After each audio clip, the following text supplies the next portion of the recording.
Congratulations to Vasyl Lomachenko. Just announced his retirement. He was holding the IBF lightweight title. You already know he's a 3-division world champion. Arguably, or probably just the greatest amateur that ever graced the square circle. So kudos to Vasyl Lomachenko. The only blemish that he had in his record was losing to Salido, that a lot of people felt like it was a robbery. Losing to Devin Haney, a lot of people felt that was a robbery or controversial.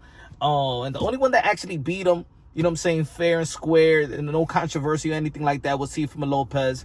But he ended his career with a great win versus George Kambosos, and he stopped George Kambosos, something that Devin Haney or Teofimo Lopez couldn't do. So kudos to Vasyl Lomachenko, and hopefully, you know what I'm saying, you have a great rest of your life, you know, being a father, being an entrepreneur, giving back to the community out there in Ukraine. You've done a wonderful job out there in Ukraine, and you know, standing up for your people. But now that he's retiring, Muratalla may be the guy that's going to be elevated, because he's the IBF interim champion in the lightweight division. He's probably going to be elevated as full champion. As we all know, Keyshawn Davis is going to be facing Edward de los Santos this Saturday. And I think that there's going to be I think the next fight for Keyshawn Davis, I know that Keyshawn Davis, you know what I'm saying, he's calling out the likes of Teofimo Lopez. But I think that I truly think that he's going to fight Muratalla next. Both of these guys were top rank. Unification bout is inevitable. Also, though, Muratalla could also face a mandatory challenger in Andy Cruz. You know what I'm saying? That would be a great fight. Andy Cruz and Muratalla. And let's say if Andy Cruz does beat Muratalla, then we have a unification bout with Keyshawn Davis and Andy Cruz, a rivalry. So I'm liking how the lightweight division is shaping up. I'm glad that there's no more uncertainties in the lightweight division and concerning Vasyl Lomachenko, because we thought, you know, there was no stories coming out. There was no type of matchups that was going to take place. And the last time he was in negotiations, it was with Gervonta Tank Davis, in which Gervonta Tank Davis is going to be facing Lamar Roach. And, you know, he pulled out of the negotiations because he wasn't prepared to step back in the ring.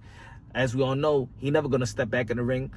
I mean, there's a lot of fighters that does retire, so we don't know. But I think that Vasyl Lomachenko is going. I think he checked out a long time ago, even before the George Kambosos fight. He explained that the only reason he stepped back in the ring is because his father wanted him to leave with a bang and not with an L.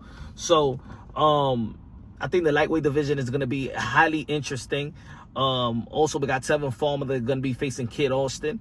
He's in the ranks, high in the ranks of the WBA. Willie Cepeda going to be facing Shakur Stevenson July 12th, New York City, Queens, New York, on the Edgar Berlanga Shiraz card as well. We're going to have in the 140-pound division, Puello versus Subriel Matias. But the lightweight division is looking interesting. We don't know who's truly going to be the king at lightweight. You know what I'm saying? There's a lot of competition there. I do think the guy that got the most skills, the most polished skills, will probably be Shakur Stevenson. But the most dangerous guy is still Gervonta Tank Davis, in my opinion. I think that Gervonta Tank Davis is probably hungrier than ever. I think he understands that legacy is important. I think he did lose his aura, but he could gain it back with a spectacular victory versus Lamar Roach, who in the second fight. You know what I'm saying? I said going into the first fight, nobody knows Gervonta Tank Davis quite like Lamar Roach. They've been fighting since they was kids.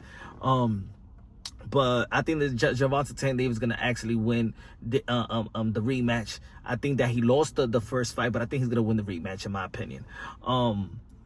But yeah, man, I think that Muratalla is going to be elevated as full champion, and then is inevitable later this year that we get Keyshawn Davis. If he does beat Edward de los Santos, I got Keyshawn Davis beating Edward de los Santos.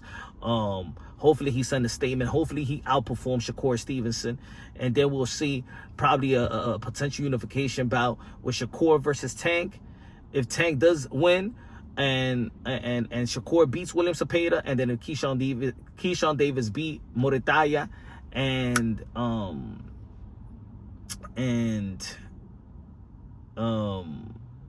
yeah, if he got elevated, you know what I'm saying? Let's see.